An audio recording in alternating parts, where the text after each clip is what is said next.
Good day to all. வாங்க மேக்ஸை புரிஞ்சு படிப்போம். NCERT syllabus 9th standard chapter 7 trianglesல exercise 7.2ல 6th question என்ன அப்படின்னு பார்த்தீங்கன்னா, ஒரு triangle ABC இருக்குது. அது என்ன மாதிரியான triangleனு பார்த்தீங்கன்னா isosceles triangle அப்படின்னு சொல்றாங்க. Isosceles அப்படின்னா என்ன அர்த்தம்னு பார்த்தீங்கன்னா, ரெண்டு சைட்ஸ் சேமா இருக்கும். In which AB is equal to AC. அப்போ எந்த ரெண்டு சைட்ஸ் அப்படின்னு பார்த்தீங்கன்னா AB ACன்ற சைடு ஈக்குவலா இருக்குதுன்றாங்க. அதே மாதிரி the side BA is produced to D. இந்த BAன்னு இருக்கிற சைடை எது வரைக்கும் ப்ரொடியூஸ் பண்ணியிருக்கிறாங்கன்னு பார்த்தீங்கன்னா D வரைக்கும் ப்ரொடியூஸ் பண்ணியிருக்கிறாங்க. அது ப்ரொடியூஸ் பண்ணது எப்படி இருக்குதுன்னு பார்த்தீங்கன்னா AD is equal to AB அப்படின்றாங்க. ஸோ ADயும் ABயும் ஈக்குவல். இந்த ப்ரொடியூஸ் பண்ணதில் இது ரெண்டும் ஈக்குவல்ன்றாங்க. இப்போ என்ன ப்ரூவ் பண்ணணும் அப்படின்னு பார்த்தீங்கன்னா BCDன்றது ரைட் ஆங்கிள் அப்படின்னு சொல்லிட்டு ப்ரூவ் பண்ணணும். ஸோ BCD அதாவது ஆங்கிள் சியில் ரைட் ஆங்கிள் இருக்குது அப்படின்றத நம்ம ப்ரூவ் பண்ணணும். ஸோ ஃபர்ஸ்ட் சொல்யூஷனில் என்ன அப்படின்னு பார்த்தீங்கன்னா, ட்ரையாங்கிள் ஏபிசியில் AB is equal to AC அதாவது கிவன். அவங்களே ஃபர்ஸ்ட் பாயிண்ட் என்ன கொடுத்துருக்குறாங்களோ அதை வச்சு தான் நம்ம ஸ்டார்ட் பண்ண போகிறோம். ஸோ என்ன சொல்கிறாங்கன்னு பார்த்தீங்கன்னா ஏபியும் ஏசியும் ஈக்குவல் அப்படின்னு சொல்லிட்டு சொல்லியாச்சு. இது கொஸ்டின்லேயே கொடுத்துருக்கறதுனால கிவன். ஸோ இப்போது ஏபி இஸ் ஈக்குவல் டு ஏசின்னா நம்ம என்ன சொல்லலாம், இந்த ஐசோசெலஸ் ட்ரையாங்கிளை பொறுத்த வரைக்கும் ஆப்போசிட் சைட் அதாவது எந்த ரெண்டு சைடு ஈக்குவலாக இருக்குதோ இந்த சைடுக்கு ஆப்போசிட்டாக இருக்கக்கூடிய இந்த ஆங்கிளும் இந்த சைடுக்கு ஆப்போசிட்டாக இருக்கக்கூடிய இந்த ஆங்கிளும் என்ன அர்த்தம்னு பார்த்தீங்கன்னா ஈக்குவல்னு அர்த்தம். ஸோ அதை நம்ம எப்படி எடுத்து எழுதலாம், angle ACB is equal to என்னென்னு பார்த்தீங்கன்னா ஆங்கிள் ஏபிசி. என்ன ரீசன் அப்படின்னு பார்த்தீங்கன்னா angles opposite to equal sides of a triangle are equal அப்படின்னு சொல்லிட்டு எடுத்து எழுதுங்க. இதை திரும்பவும் நான் பொறுமையாக சொல்கிறேன். Angles opposite to equal sides of triangles are also equal அப்படின்னு சொல்லிட்டு அந்த வார்த்தையை எடுத்து எழுதிக்கணும். ஸோ அடுத்தது என்ன அப்படின்னு பார்த்தீங்கன்னா, இப்போது இந்த ட்ரையாங்கிளை வச்சு நம்ம சொல்லிட்டோமா, அடுத்தது நம்ம எந்த ட்ரையாங்கிள் எடுக்க போகிறோம்னு பார்த்தீங்கன்னா ஏசிடி. ஸோ அப்போது இன் ட்ரையாங்கிள் என்னன்னு பார்த்தீங்கன்னா ஏசிடி. இதில் என்ன சொல்லலாம் அப்படின்னு பார்த்தீங்கன்னா, இந்த ட்ரையாங்கிள் எடுத்திங்கன்னா ஸோ நம்ம ஃபர்ஸ்ட்டு என்ன சொல்லியிருக்கிறாங்க, இது ரெண்டும் சேம்னு சொல்லிட்டாங்க. அதே மாதிரி இது ரெண்டும் சேம். இப்போ இந்த ட்ரையாங்கிள் எடுக்கும்போது இப்போ நம்ம மார்க் பண்ணியிருக்கிறத வச்சு சொன்னோம்னா ஏசின்ற சைடும் ஏடின்ற சைடும் ஈக்குவல்னு சொல்லலாங்களா. ஸோ அப்போது ஏசி இஸ் ஈக்குவல் டு ஏடி. ஓகேங்களா. இப்போது இதே மாதிரியே கான்செப்டை யூஸ் பண்ண போகிறோம். என்ன அப்படின்னு பார்த்தீங்கன்னா, இந்த சைடுக்கு ஆப்போசிட்டாக இருக்கக்கூடிய இந்த ஆங்கிளும் இந்த சைடுக்கு ஆப்போசிட்டாக இருக்கக்கூடிய இந்த ஆங்கிளும் எப்படி இருக்கும்னு பார்த்தீங்கன்னா ஈக்குவலாக இருக்கும். ஸோ விச் இம்ப்ளைஸ் என்ன சொல்லலாம் அப்படின்னு பார்த்தீங்கன்னா, so angle ADC is equal to angle ACT.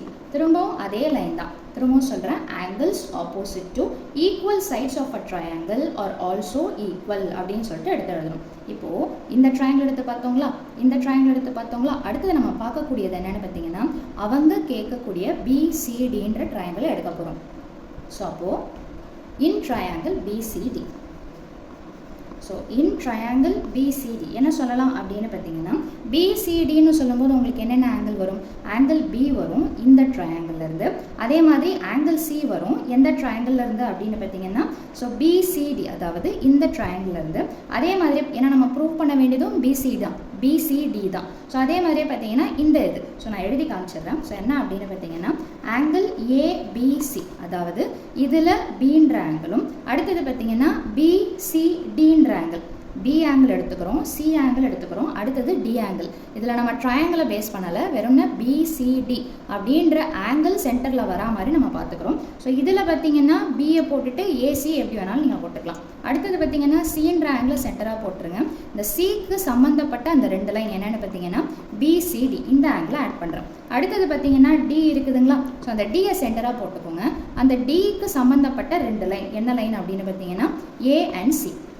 So confusion வேண்டாம். பி எடுக்கிறீங்கன்னா அதை டச் ஆகக்கூடிய ரெண்டு லைன் எடுத்துக்கிறோம், அதாவது ஏபிசி. சி எடுக்கிறீங்கன்னா அதை டச் ஆகக்கூடிய ரெண்டு line that is PCT.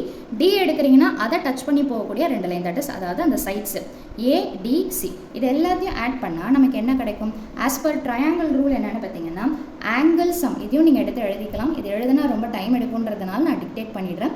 Angle sum property of a triangle அதாவது sum of the angles of a triangle எப்போவுமே என்னவாக தான் இருக்கும்னு பார்த்தீங்கன்னா 180 டிகிரியாக தான் இருக்கும். ஓகேங்களா. இப்போ இதை நம்ம எப்படி மாற்றுறோம் அப்படின்றத பாருங்கள்.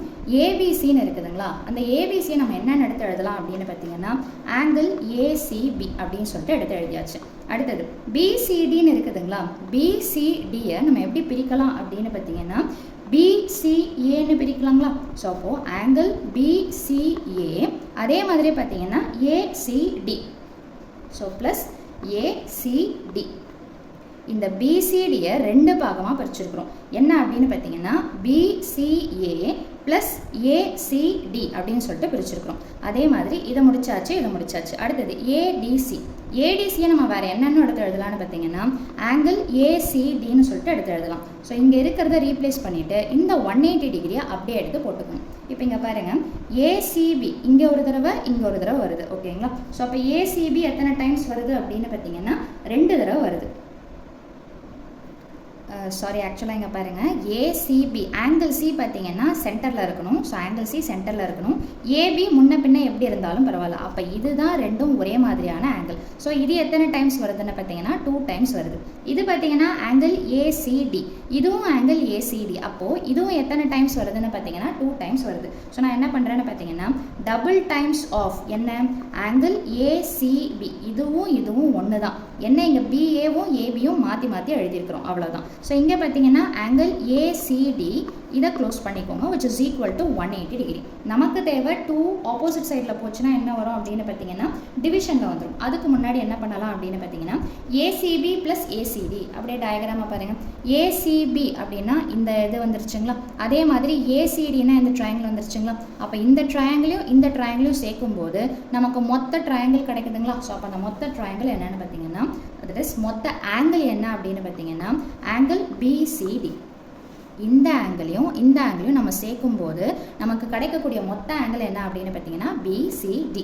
ஸோ அப்போது ஆங்கிள் இதை ரெண்டுத்துக்கு பதிலாக நான் என்னென்ன எடுத்து எழுதலான்னு பார்த்தீங்கன்னா angle BCD which is equal to 180 degree. இந்த மல்டிப்ளிகேஷன் டு ஆப்போசிட் சைடில் போச்சுன்னா டிவிஷனில் வந்துடும். ஸோ நெக்ஸ்ட் ஸ்டெப் பார்த்தீங்கன்னா angle BCD is equal to 180 2ஆல் டிவைட் பண்ணால் என்ன கிடைக்கும் 90 டிகிரி. ஸோ அவங்க கேட்டது பிசிடின்றது ரைட் ஆங்கிளா அப்படின்னு சொல்லிட்டு கேட்குறாங்க. ஸோ 90 டிகிரி வர்றதுனால BCD is a right angle triangle.